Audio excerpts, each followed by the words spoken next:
de interacción entre las sustancias con el resto del cuerpo.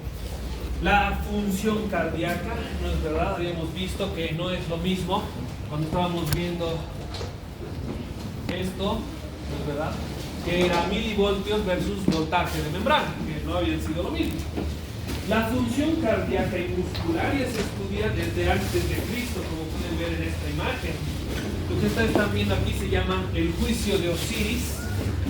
Son verdaderos murales egipcios en los que, ¿qué se llama ese dios? Acusatoriamente evaluaba las acciones malas de los individuos, pero como dice el nombre, el juicio de Osiris, el dios Osiris salía en defensa de los humanos, pesando el corazón humano. Si la actitud del ser humano y las acciones del ser humano habían sido buenas en vida, su corazón iba a ser más pesado que una pluma.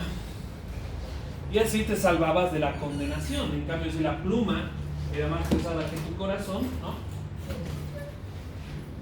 Era la condenación. Te unías al ejército de Anubis, donde literalmente eras un zombie. Aquí, ya en el contemporáneo, se evalúa, ¿no es verdad?, cómo las emociones y el estrés emocional generan malestares cardíacos que literalmente dan pie a las consecuentes definiciones de lo que es el dolor.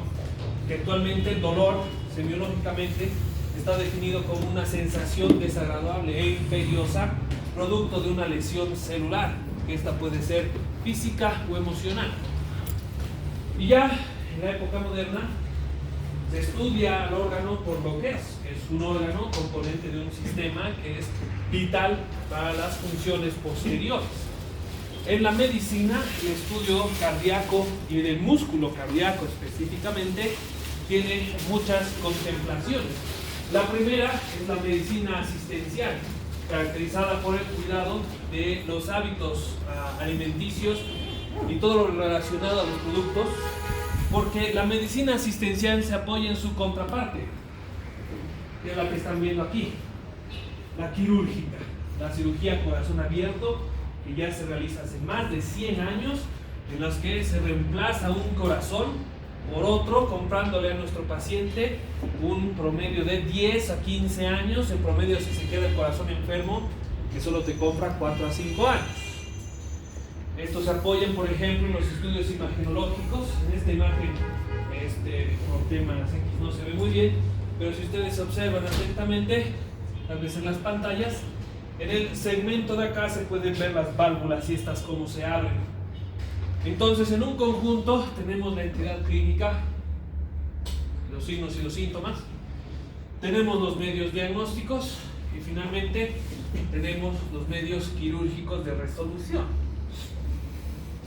Lo que ustedes están viendo aquí es el fundamento del instrumento principal con el que trabajamos en la medicina. Estas ancas de rana, en el año 1758, más o menos por ahí, Galvani inventa un dispositivo que ustedes lo pueden ver ahí, es este de acá, que como pueden ver lo está agarrando con su mano, en el que cuando Galvani aplica electricidad, las ancas de rana se contraen, estando separadas de las extremidades, están separadas del tronco y del sistema nervioso, y sin embargo de manera exógena puede generar contracciones.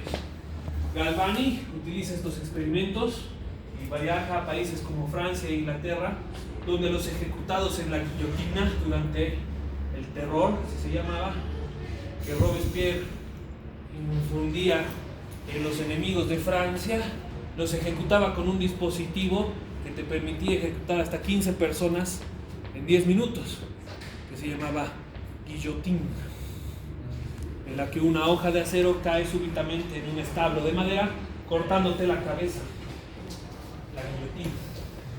Sin embargo, en Londres las ejecuciones eran más guiadas por la palabra del rey, por lo cual te ejecutaban en la horca. Pero eso era indistinto para Galvani, quien para financiar sus investigaciones introducía el galvanómetro en las cabezas cercenadas o en el ano de las víctimas de ahorcamiento, y al prenderlo, las cabezas cortadas abrían los ojos o sacaban la lengua, se ponían a masticar, impresionando a la gente y asustándola. En contraste, a los ahorcados, que tenían el cuello totalmente partido, les introducía el galvanómetro en el ano y al prenderlo los cadáveres con el cuello partido empezaban a moverse, lo cual le daba la fama que ustedes ven en esta caricatura. ¿Qué está haciendo? Está reviviendo a los muertos. Exacto que no lo hacía, pero ya saben cómo es el vulgo inmoral, ¿no? Entienden lo que quieren entender de la ciencia, lo que es. Pero bueno, Galvani incluso, ¿no?, inspira a una joven Mary Shelley a la edad de 16 años, quien se da cuenta que tal vez podemos reanimar cadáveres con electricidad. Y es con esa idea que Mary Shelley en Irlanda escribe su novela Frankenstein. Sin embargo, ¿por qué estamos viendo a Galvani? Lo que ustedes están viendo en la imagen de abajo a la derecha, esta imagen acá, corresponde a un galvanómetro en el año 1800 y pico, en el que Einthoven descubre que el galvanómetro no solo puede emitir electricidad, sino que también puede recibirla. Y Einthoven empieza a buscar el origen de esa actividad eléctrica hasta que finalmente la descubre. Galvanómetro, este instrumento de morbo, es el padre de lo que hoy llamamos electrocardiógrafo. La medicina va avanzando en relación a la medicina asistencial, ¿no es verdad? Y empezamos a encontrar ejemplos de por qué el conocimiento anatómico y funcional del corazón es relevante.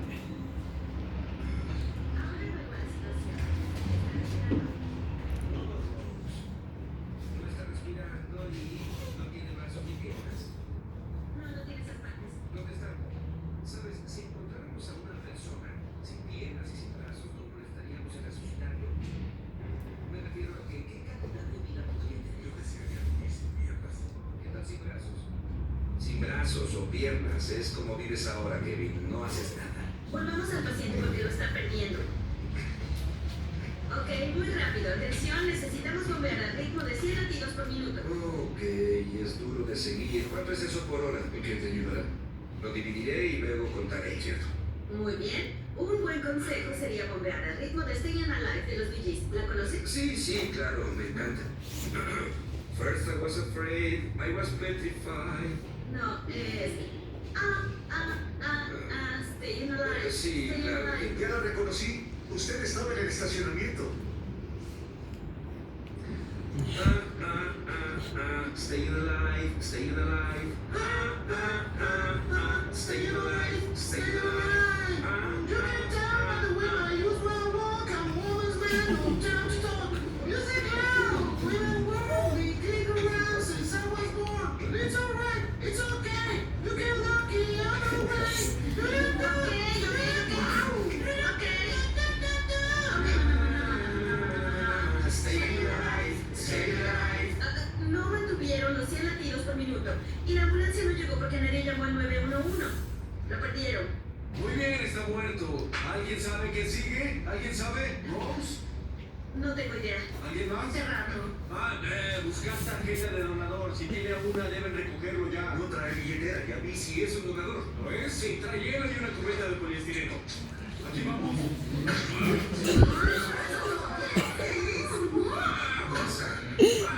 Los órganos y el corazón. Precioso corazón. No me siento bien. Voy a sentarme. ¿No debiste levantar bien? ¿Estás bien?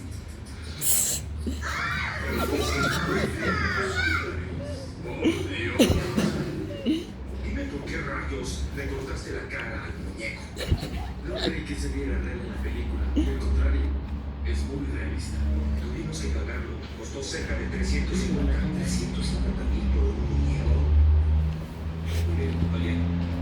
Y es por eso que nos entrenamos. Comenzamos con el muñeco y aprendemos de los errores. Y ahora Dwayne sabe que no debe cortarle la cara a una persona. Muy bien. Como ven, es fácil perder la línea de pensamiento cuando estás haciendo medicina asistencial. Muy bien. El corazón tiene una serie de particularidades que nosotros podemos ver macroscópicamente, ¿no es verdad? La anatomía macroscópica y la anatomía microscópica. Lo primero, ¿no es verdad?, es la relación macroscópica, que es la que nosotros podemos identificar. Si yo dibujo, ¿no es verdad?, a un individuo aquí, ¿no es verdad? Por ejemplo, ustedes saben que desde la línea media clavicular hacia abajo, ¿no es verdad?, junto con el reborde costal, nosotros empezamos a trazar las líneas que dividen el abdomen, ¿no es verdad? Sí. Esos trazos abdominales que dividen al abdomen en 9 cuadrantes: hipocondrio derecho, hipocondrio izquierdo, mesogastro, etcétera, etcétera, etcétera. Anatómicamente, nosotros dibujamos unas líneas acá que corresponden al espacio que ocupa el corazón en el tórax. Ese espacio cardiológico, igualito que estos tienen nombre, también tiene nombre, se denomina mesocardio, como el mesogastro que está acá, ¿no es verdad?, donde está el estómago, corresponde al mesocardio. Esto es muy importante porque es parte del proceso semiológico de evaluación. Cuando yo me pongo un aparatito, ¿no?, tengo que auscultar. Las particularidades anatómicas macroscópicas son los músculos que están componiendo la unidad funcional del corazón. En este caso los músculos se llaman músculo estriado cardíaco, a diferencia del músculo estriado esquelético, que las diferencias son amplias. ¿Qué es esto? Un hueso. Perfecto. ¿Y qué es esto? Entonces, no te voy. Escafoide, semilunar, piramidal, pisiforme, trapecio, trapezoide, grande, ganchoso.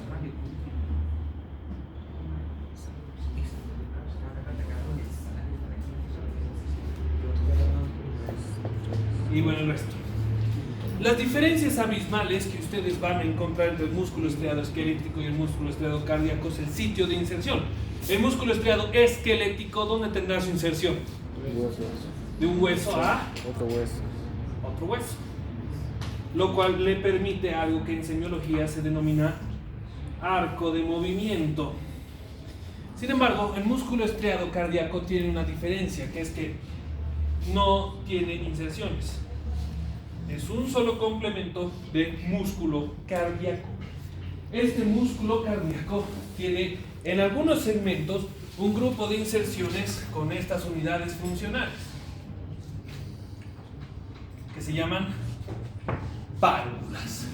Tenemos por partes el anillo fibroso, las valvas, las cuerdas tendinosas y los músculos papilares de primer orden. A diferencia, ¿no es verdad?, del músculo auricular, que se denomina músculo papilar de segundo orden o incluso de tercer orden. Así de sencillo. El músculo papilar de primer orden siempre está en los ventrículos. Es altamente contráctil y permite la expulsión de sangre con una fuerza contráctil más amplia. Consecuentemente, entonces, ¿no?, los anillos que corresponden a las válvulas que se encuentran interauriculoventricular.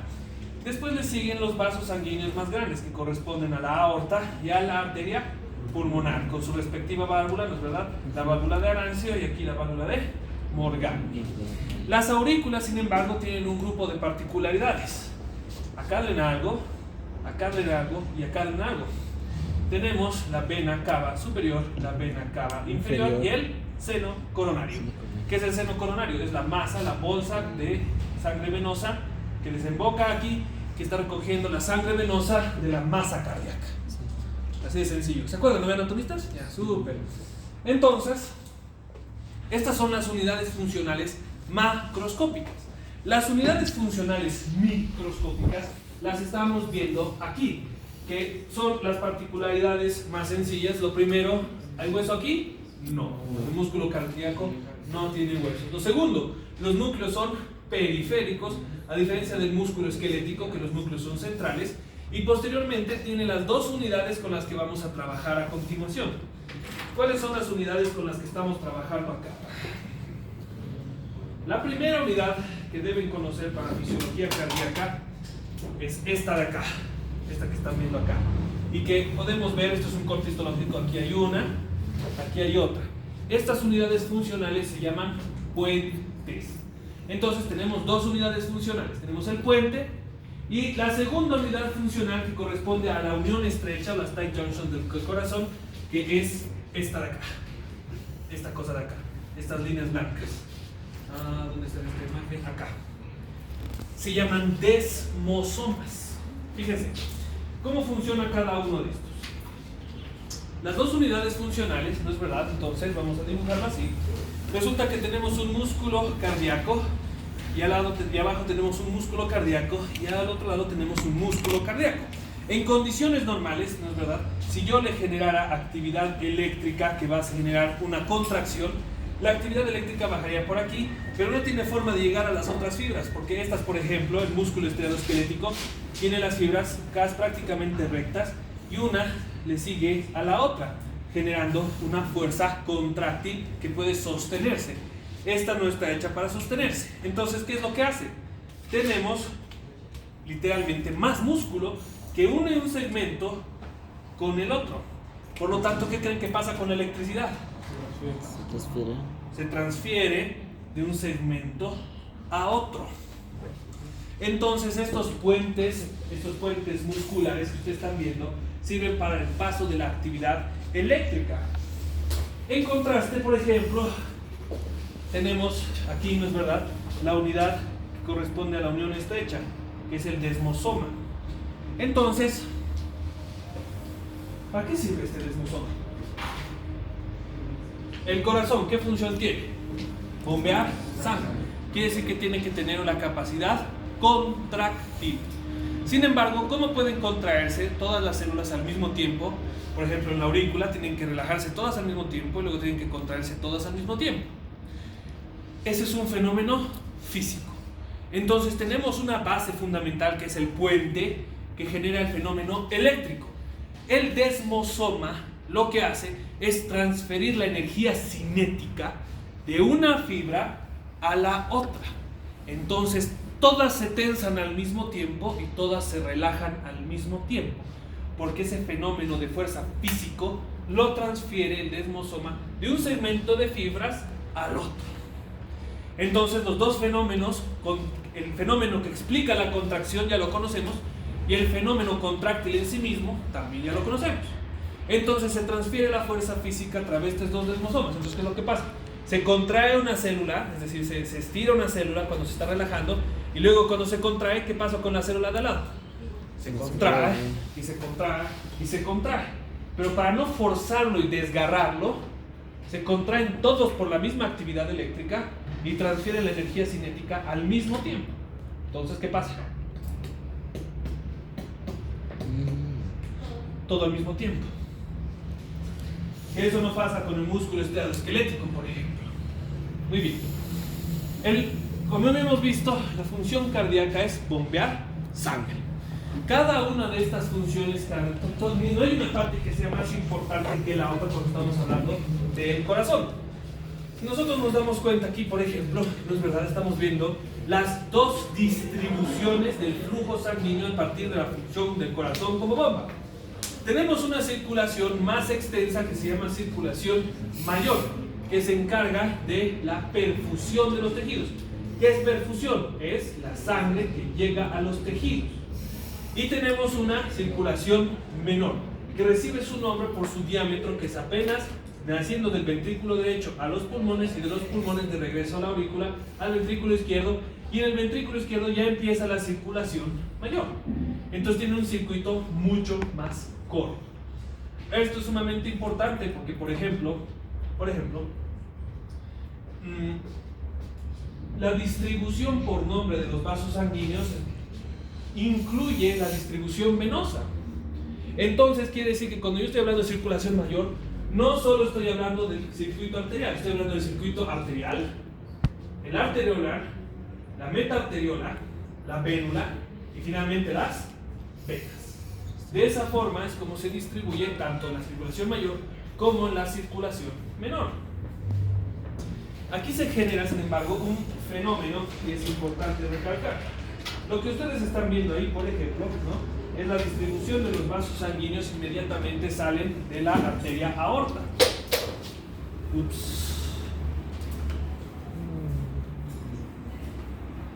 Ya. La arteria aorta, muchas gracias. La arteria aorta, entonces, fíjense, el músculo del ventrículo izquierdo, cuando se contrae, está generando un fenómeno físico, ¿sí o no? Este fenómeno físico se llama presión. La presión que puede ejercer el ventrículo izquierdo cuando se contrae es entre 80 y 120 milímetros de mercurio. ¿Le suena familiar este valor? Ya. Resulta que este fenómeno, por ejemplo, solo se puede dar cuando está en sístole. Sin embargo, cuando la presión disminuye porque está descansando el corazón, aún chocan los vasos sanguíneos contra las paredes, contra el flujo sanguíneo, en la que se genera entre 60 y 80 milímetros de mercurio. Entonces aquí adentro, ¿no es verdad? Ni bien se contrae el ventrículo, se ejerce bastante presión y la sangre sale en un flujo unidireccional prácticamente laminar, es expulsada la sangre, por lo que aquí se genera un fenómeno muy interesante. Ni bien salen los vasos sanguíneos, la primera rama, ¿no es verdad?, de los vasos sanguíneos se llama aorta ascendente, le sigue el callado de la aorta descendente, la aorta torácica, la aorta abdominal, Sin embargo, los primeros vasos sanguíneos, como ustedes ven en esta imagen, los primeros vasos que salen de la aorta dan una irrigación de esta forma al corazón, dándole un aspecto de corona, que es por donde recibe su nombre de vasos coronarios o arterias coronarias. Sin embargo, el flujo de la sangre que está saliendo con esta presión es muy fuerte. Es tan fuerte que no puede separar un poquito de sangre para los vasos coronarios, por lo que el corazón es el único órgano que se alimenta en diástole, a diferencia del resto de los tejidos que se nutren en sístole. Estos vasos coronarios, ¿no es verdad?, tienen una distribución equitativa. ¿Qué quiere decir equitativa? Que no son iguales en todos los segmentos, pero les llega la misma cantidad de sangre. ¿Y de qué depende esa distribución? Lógicamente de la forma del corazón y su disposición en relación a otras vísceras, porque el corazón aquí está apoyándose sobre el diafragma. De este lado viene el pulmón izquierdo y de este lado viene el pulmón derecho. Entonces, la distribución, si bien es equitativa, no es igual. Los vasos sanguíneos que nosotros vamos a ir viendo, como ustedes pueden ver en estos segmentos, están irrigando distintos vasos, distintos segmentos. Por lo tanto, no es lo mismo que se me obstruya un vaso sanguíneo perforante a uno periférico, que da los fenómenos que nosotros vamos a ver en el electrocardiograma. ¿Listo? Como pueden ver aquí, esto es una tomografía que es carísima de hacer, cuesta como 6,000 bolivianos, que se llama tomografía en 3D. Esta es una angiotomografía en 3D, ¿por qué? Porque le han puesto el suero, ¿no es verdad?, y los vasos sanguíneos han empezado a brillar. Por suerte para nuestro individuo está sano, su corazón está sano, no hay ni un solo rastro de patología cardíaca. Qué huevada, esos son 6,000 bolivianos para confirmar que está sano, ¿no? Pero bueno, mejor gastar 6,000 bolivianos y estar sano que gastar 6,000 bolivianos y estar enfermo para volver a gastar. Como toda víscera, el corazón tiene que tener una inervación. La inervación es la actividad nerviosa de cada víscera que le están dando respectivamente sus sistemas, tanto locales como sistémicos, en relación al sistema nervioso. ¿Cómo funciona la primera parte? Vamos a hacerlo así para que quede claro.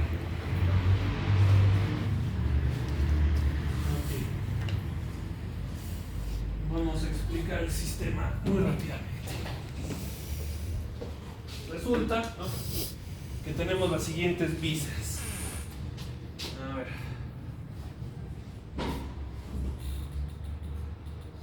Y bueno, la tráquea, ¿no? Ahí. De embargo, le continúa qué cosa.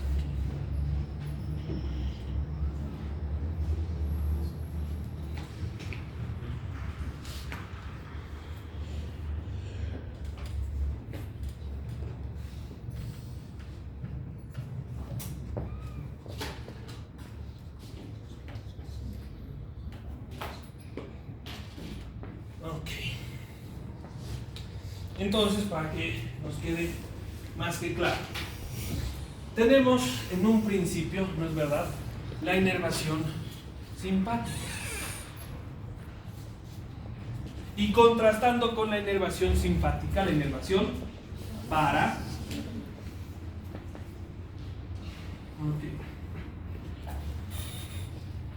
Fíjense bien. La inervación simpática, ¿no es verdad?, de el corazón en específico, que es una inervación que está compartiendo con el resto de los sistemas, incluyendo el esófago y la tráquea, ¿no? ¿Viene de dónde? Bueno.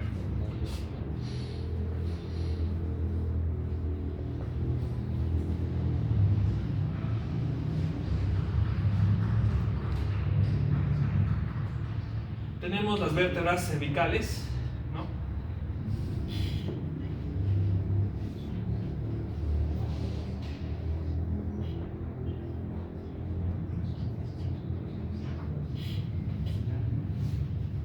Y las vértebras torácicas, ¿no? Con su carilla articular, porque en esta superficie de carilla articular, ¿qué tiene que articularse? Las costillas. Las costillas vienen aquí. Cuando las vértebras se insertan con el disco, ¿no es verdad?, y abajo le viene otra vértebra, ¿no? Cuando entran en contacto con las de la siguiente manera, forman este orificio de acá, que se llama conducto raquídeo u orificio radicular. Radicular viene de la palabra raíz.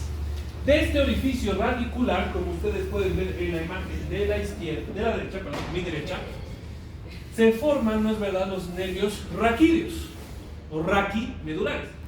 Nervios que salen de la raíz de la médula, raquimedular.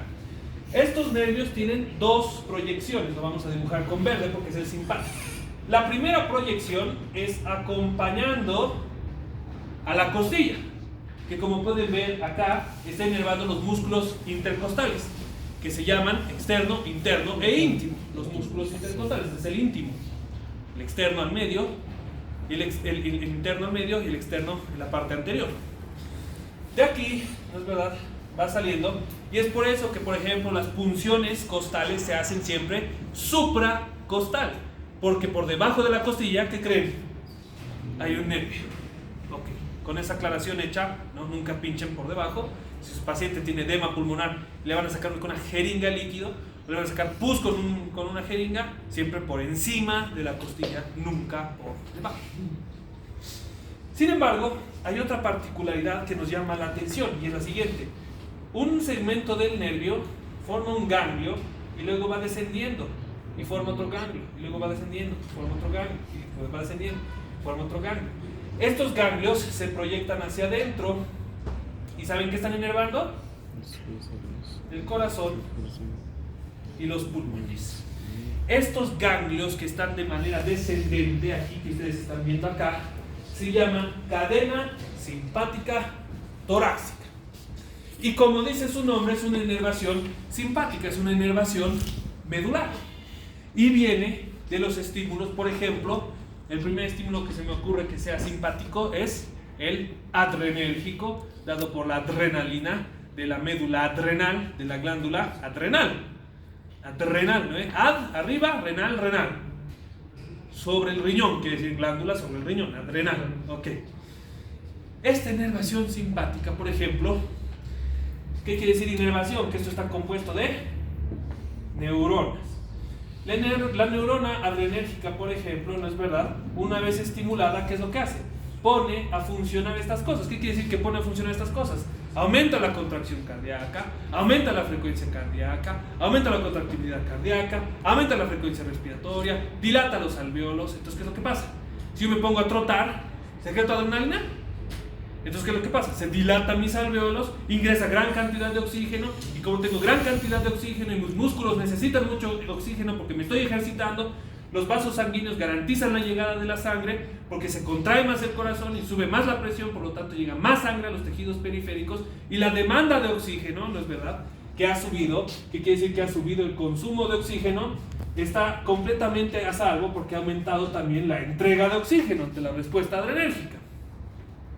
Entonces, para eso sirve la inervación, para la inervación simpática. Pero ¿cuál es el problema con la inervación simpática? En contraste, ¿por qué hemos dibujado todas estas vísceras? La inervación simpática, por ejemplo, del estímulo adrenérgico, a estas vísceras las pone a dormir. Es por eso que cuando estás haciendo ejercicio no quieres orinar, no quieres defecar y ciertamente no quieres dormir, porque está predominantemente un sistema simpático. En contraste, por ejemplo, el parasimpático está representado en su mayoría por este paracraneal, que se llama nervio vago.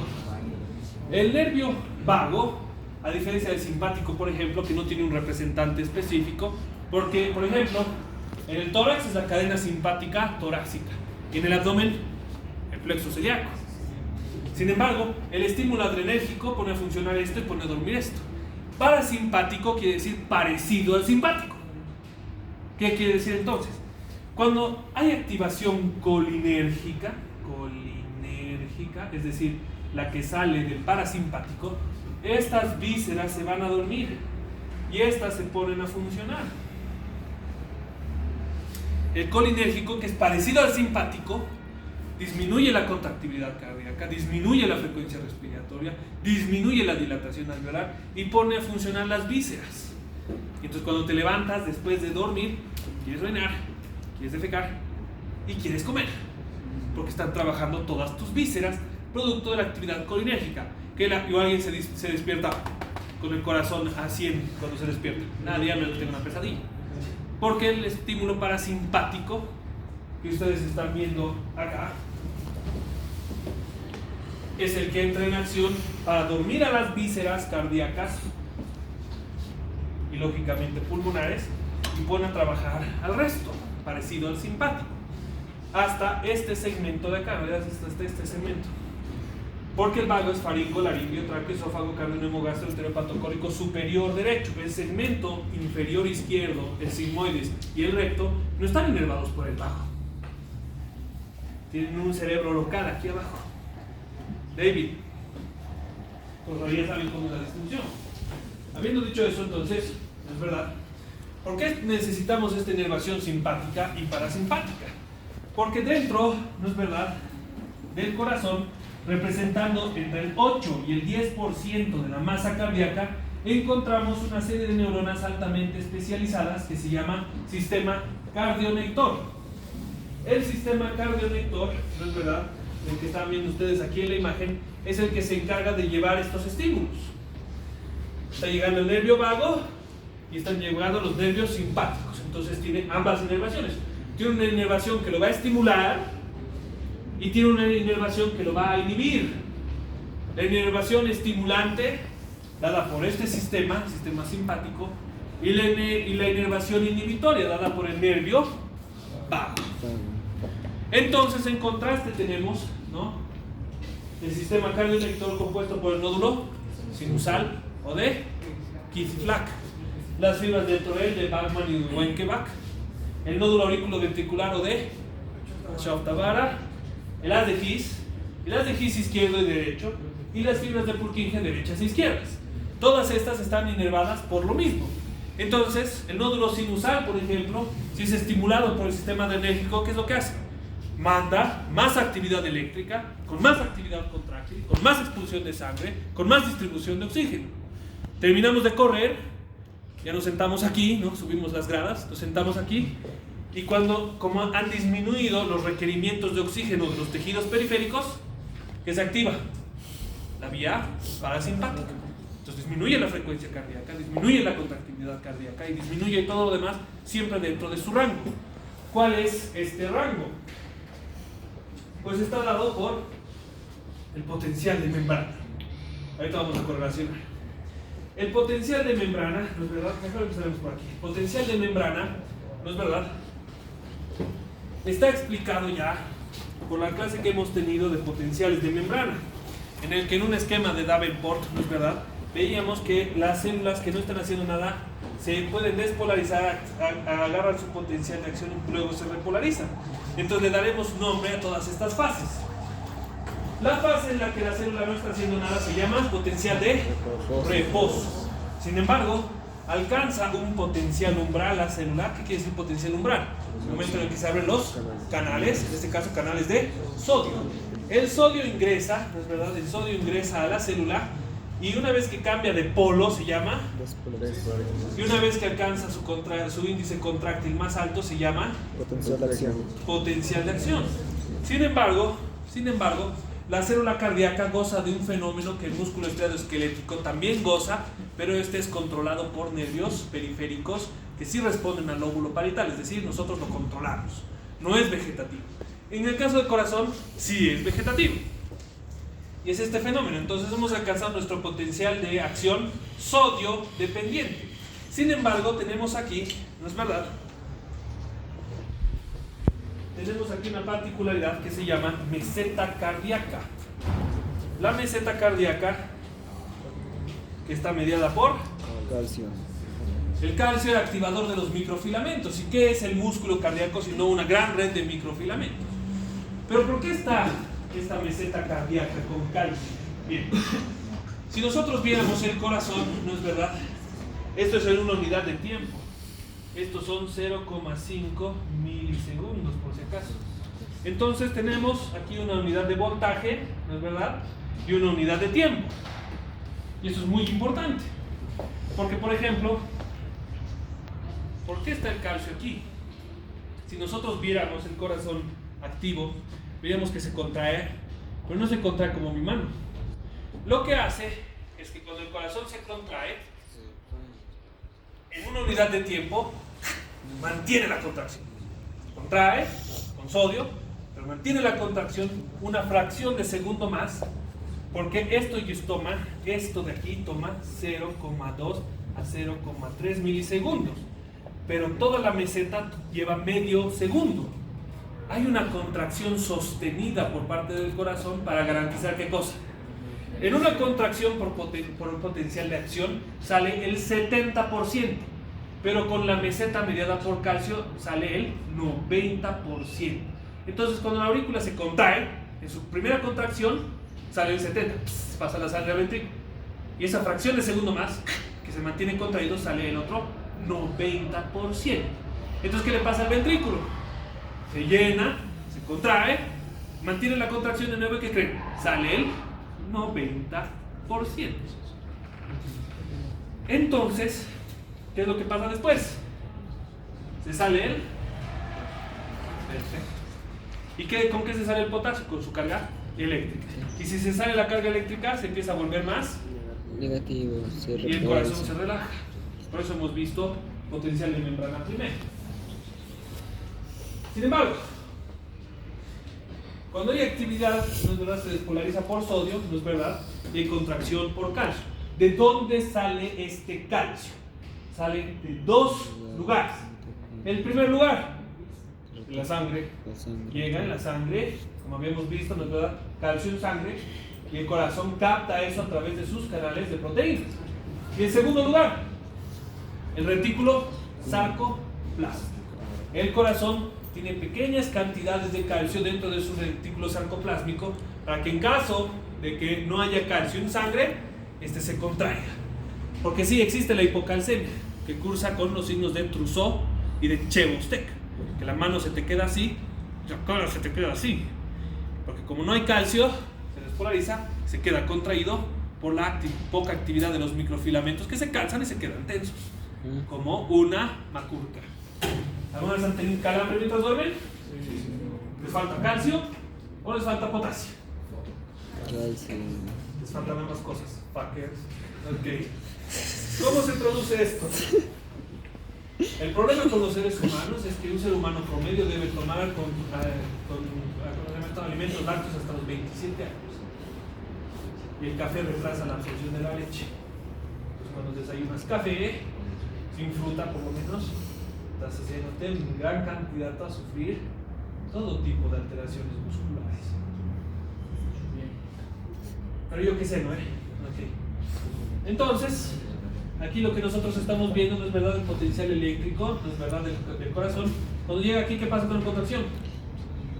Se inicia, acaba, pero el calcio, como acabamos de ver, no es verdad, nuestro Kahoot de osmolaridad, el potencial de acción del calcio no es igual al del sodio.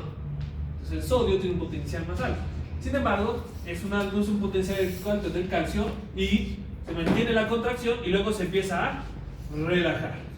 Que va de la mano con la línea roja, que es la actividad contractiva. Potencial de acción se contrae, hay una contracción sostenida y se relaja. Luego empieza de nuevo, y luego empieza de nuevo, y luego empieza de nuevo. Esto es muy importante, ¿no es verdad? Porque nosotros lo que estamos viendo en cada uno de estos es justamente la despolarización por sodio con una contracción sostenida por la meseta mediada por calcio, con repolarización mediada por flujo de potasio, que se traduce en esto. Aquí hay una despolarización con sodio, con su meseta con calcio y luego repolarización de potasio, pero ahora le vamos a dar nombre. Eso se llama electrocardiograma.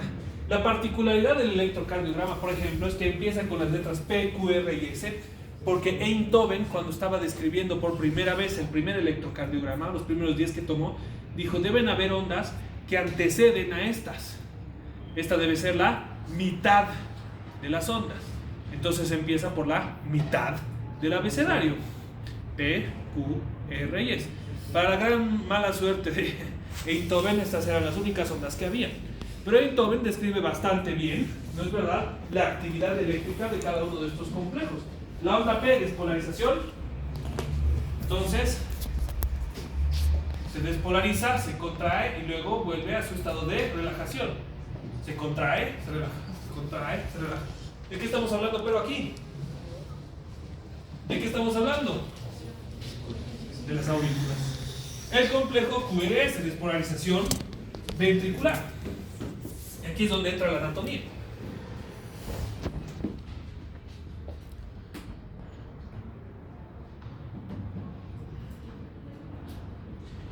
Las aurículas se encuentran separados por el tabique seroso, pero los ventrículos están separados por el tabique muscular. Cuando ustedes están viendo el electrocardiograma, dice onda Q, inicio del potencial eléctrico. Cuando estamos hablando del inicio del potencial eléctrico, estamos hablando de este punto, el ápice del tabique muscular. Onda R y onda S. Para explicar la onda R y la onda S es como que estuviéramos viendo el corazón de este lado, del perfil. Quiere decir, ¿no es verdad?, aquí y aquí, que la contracción viaja de forma difusa. Onda R, despolarización de la cámara. Entonces nosotros estamos viendo, es como que se despolarice primero este segmento así, ¿no? Onda S, despolarización de la cámara posterior. Entonces no se está despolarizando todo al mismo tiempo, se va contrayendo de adelante hacia atrás el corazón. ¿Y por qué de adelante hacia atrás? Porque atrás está el esófago con el fondo de saco de Teichel, ¿no ven, anatomista? Y en la parte de adelante, ¿qué hay? Hay un espacio así vacío.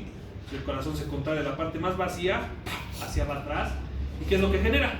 Un impulso para que se salga la sangre hacia el ventrículo. Y finalmente la onda T, repolarización ventricular. ¿Listo?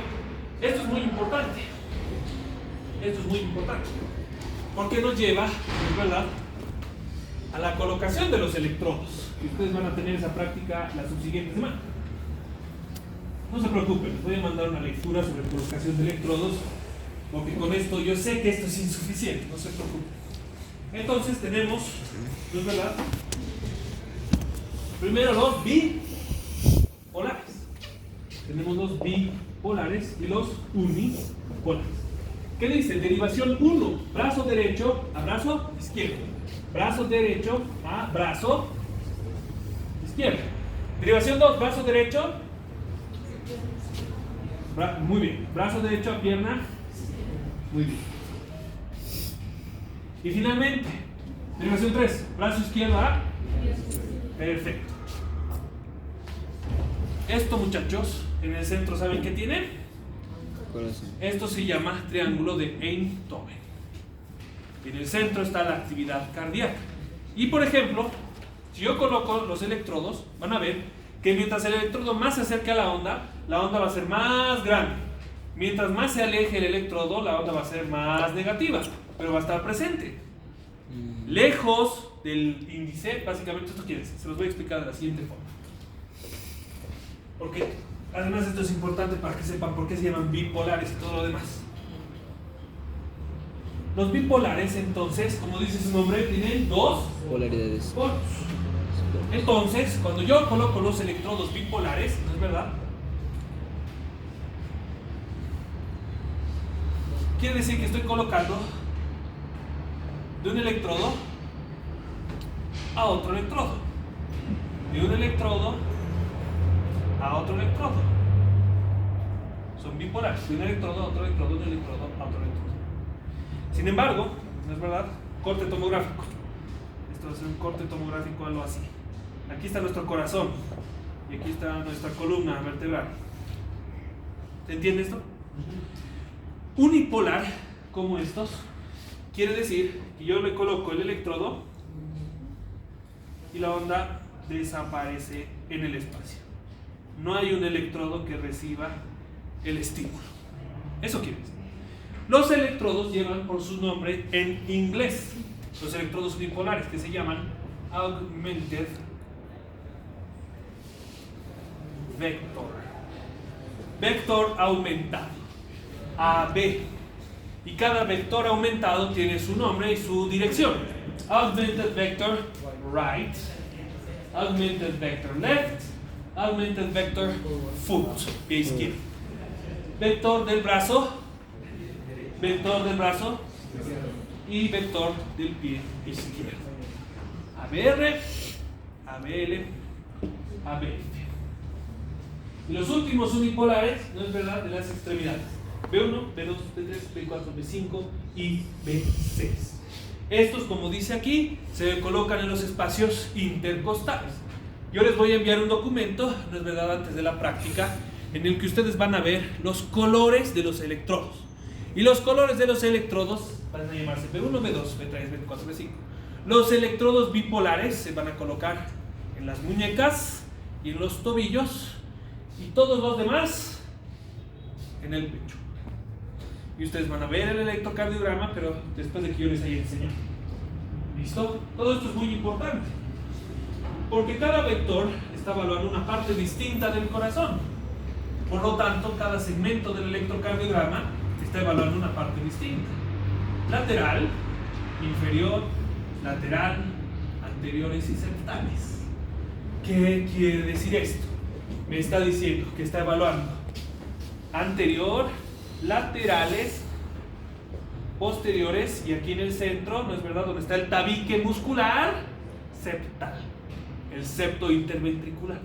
De ahí viene el nombre de septo. Entonces, ¿no es verdad? Si yo tengo aquí mi complejo de infarto, ¿dónde será el infarto? ¿Será el infarto? Lateral. En contraste, si aparece aquí el infarto, se ha vuelto un infarto anterior o septal. Pero no se preocupen por eso, les voy a explicar con más calma cuando sigamos avanzando. ¿Listo? Lo que ustedes están viendo aquí, no es por temas de tiempo, lo vamos a dejar acá. Es el sistema cardionector, ¿no? Perdón, las características y diferencias, se los estoy dejando. ¿Qué es lo que deben hacer ustedes ahora entonces? Deben ir a sus casas y leer las diferencias. Músculo esquelético, músculo cardíaco. Y aquí, fíjense lo interesante que es esta tabla. Potencial de membrana, eventos que llevan a la despolarización, potencial de acción, repolarización, hiperpolarización. Solución flojera. Yo sé, algunos de ustedes deben decir, qué huevada que está en inglés, pero bueno, muchachos, yo cuando empecé a trabajar acá dije, ¿acá enseñan inglés? Sí, ¿han listo? Solucionado.